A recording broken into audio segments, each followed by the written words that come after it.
night skies were lighted up by a roaring fire. You know, they always talk about at fires where people are running out of the building and firefighters are running in, and that's true. A lot of times you see something scary, you go, oh, there's no way I'm doing that.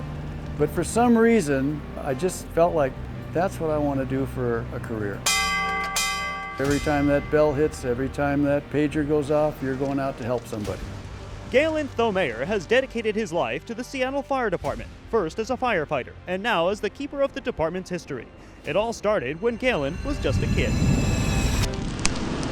The fire that occurred on May 20th of 1958 at Seattle Cedar and Ballard, it really was the fire that inspired me to become a Seattle firefighter. I was 12 years old, and I'd never seen anything quite like that. In fact, nobody in Seattle has since then. I mean, it looked like all of Ballard was on fire. And as scary as that was, it inspired me big time. For me, it was the Seattle Fire Department. That's the only fire department that I was interested in.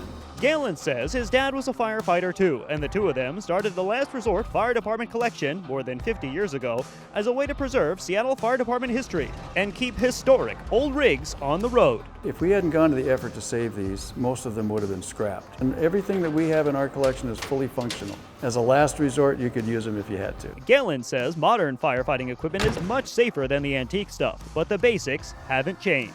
Put out fires, save lives, going right back to Seattle's early days. This is the oldest piece of equipment in the museum here. Yes, mid-1800s, and it was Seattle's very, very first fire engine of any kind. And they swung these brakes around and operated. This is an N-stroke hand pumper.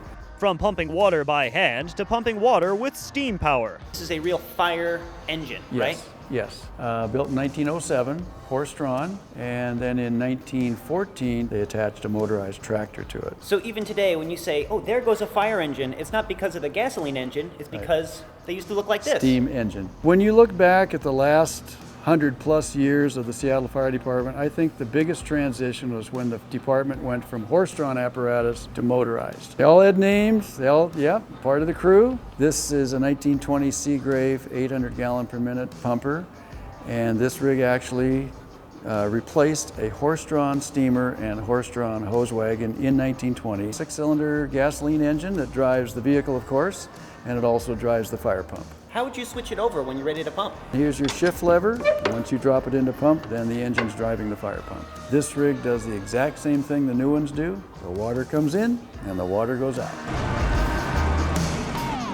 Wow, Galen, this is so cool. What is this thing? We are sitting in a 1937 Seagrave 100-foot tractor-drawn tillered aerial ladder truck. I understand that this is a fire truck, not a fire engine, right? Correct. Pumpers are considered engine companies, and that goes back to the days when the steam engine, ran the pump. And ladder trucks have always been, classified as a truck company. This rig was purchased brand new in 1937. It was the first enclosed cab rig of any kind in the Seattle Fire Department. The ladder is 100-foot capacity, which was the first for Seattle Fire Department. It's the first hydraulically operated aerial and the first all-steel aerial ladder truck. And it is sitting right now in our museum at headquarters in the exact spot where it served its entire life in the Seattle Fire Department from so cool. Yeah, from 1937 until 1961. This thing is huge and looks like no power steering. Yeah, they call this Armstrong steering. Oh, Yeah. man. Can I ring the bell? You can ring the bell. This museum at Seattle Fire Department headquarters in Pioneer Square houses a combination of rigs belonging to the city of Seattle and from Galen's Last Resort Fire Department collection. And Galen says he could share a lot more with the public if he had the space to do it, including another 12 fire engines and trucks. Everything in here should be in a museum.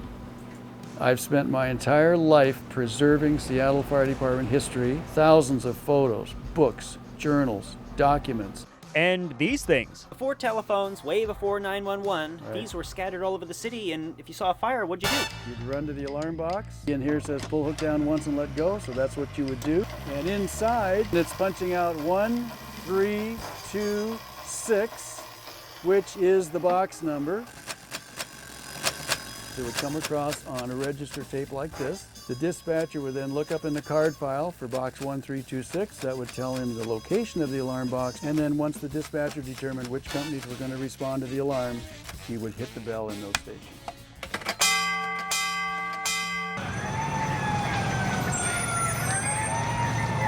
Galen says he has a small but dedicated crew of volunteers helping to keep these old rigs rolling, but a decline in membership has led to cutbacks, fewer parades, public events, and no more kids' birthday parties. Sadly, these shiny red machines are spending more and more time collecting dust. A lot of collectors, just kind of keep them to themselves and that sort of thing, but we've tried to share them with the public.